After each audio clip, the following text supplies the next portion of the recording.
아버지가 못 이룬 그런 그 소원을 제가 어떻게든지 한번 좀 알아볼 수 있었으면 좋겠는데 생사를 아직도 모르고 그런 것이 아버지한테도 미안도 하고.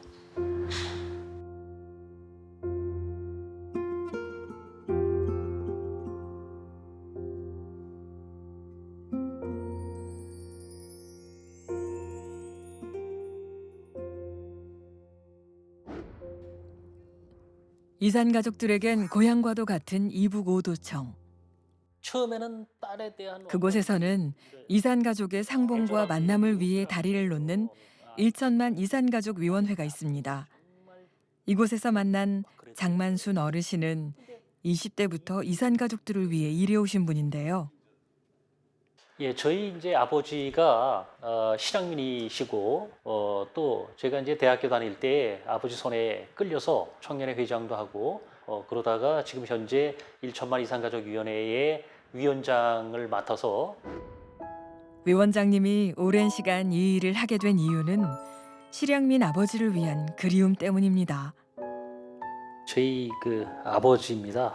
항상 제 그 책상에다가 항상 제가 가지고 있습니다. 아버지의 손때 묻은 주민등록증을 유품처럼 지니고 계신다는 장만순 위원장님. 아버지 고향은 어디세요? 예, 경기도 장단군 군내면인데요. 더 쉽게 얘기하면 지금 판문점이 있는 그 장소입니다. 남과 북의 분단을 상징하는 판문점. 장만순 위원장님에겐 아버지의 슬픔을 느낄 수 있는 곳입니다. 동네에서 저희 아버지가 굉장히 건장하세요. 젊을 때는 그 개성에 나가셔가지고 지금으로 보면 이제 장사 씨름 대회 씨름도 맨접회를 하셔가지고 1등을 하셔가지고 황소도 타시고. 젊은 시절 큰 씨름 대회만 나갔다 하면 1등을 해 황소를 타고 올 정도로 건장하셨던 아버지. 6남매의 장남으로 책임감도 강한 분입니다.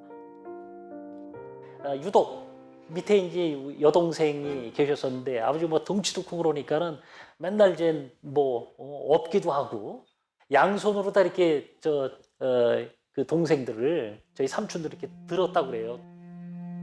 집안에서 아버지는 동생들을 보살피는 부모와 같은 존재였는데요. 특히 바로 아래였던 여동생은 매일 업고 다닐 정도로 아끼셨다고 합니다. 하지만 갑자기 터져버린 전쟁. 아버지의 가족들은 급박한 상황에서 판문점인 고향을 떠나 피난을 오게 된 것인데요. 그러면 가족분들은 어떻게 피난을 다 내려오셨는지? 단 한 분만 빼고는 다 내려오셨죠. 한 분이요? 예. 누구? 저희 그 작은 고모인데 저희 아버지의 바로 밑에 있는 여동생이에요. 고향 마을이 전쟁으로 쑥대밭이 되어 정신없이 올라야 했던 피난길.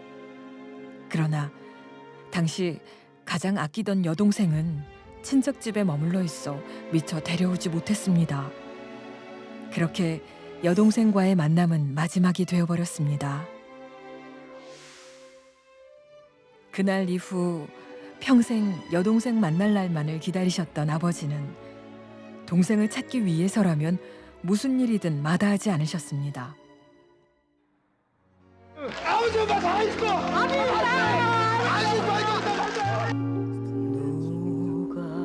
혹시라도 이산 가족을 찾는 TV를 통해 만날 수 있을까? 남한으로 오진 않았을까? 만약에 살아있고 또 누군가 소식을 아는 사람이라고 하면 아마 분명히 연락이 올 것이다. 이런 그 기대감을 많이 갖고 거의 뭐 여의도에서 하루 종일 계시고. 신락 같은 희망을 품고 아버지는 돌아가시는 그날까지 동생 소식을 아는 사람이 있을까 찾아 헤매었지만 결국 그토록 그리던 여동생을 만나지 못하고 눈을 감으셨습니다.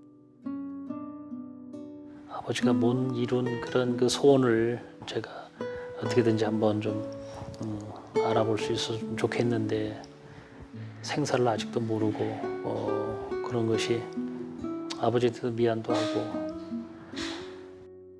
좋은 날이면 함께하지 못해 마음에 사무치고 돌아가시는 순간까지 북에 남겨둔 동생을 그리워하신 아버지. 그렇게 수많은 이산 가족을 도왔지만 정작 아버지의 동생을 찾지 못했다는 죄책감은 평생의 한으로 남습니다. 북에 고향을 둔 수많은 실향민들이 묻힌 묘소. 아버지는 이곳에 잠들기를 원하셨습니다. 행여 여동생이 오빠를 찾아온다면 이곳으로 오리라 믿었기 때문입니다. 고모를 못 찾은 게 한이 되셨는데 그동안에 아버지가 고모를 많이 찾았고 그리워하고 또 같이 못 와서 미안하다는 말을 꼭 말씀을 드리고 싶고요. 빨리 통일이 돼서 이러한 작은 소원이 이루어졌으면 좋겠습니다. 이 세상의 모든 이산 가족들을 위해 그리움을 전달하는 아들의 삶. 지금도 여전히 간절히 바라는 건 아버지의 마지막 소원을 이루어드리는 것입니다. 이 삶이 다하기 전에 그 소원을 이루어드릴 수 있을까요?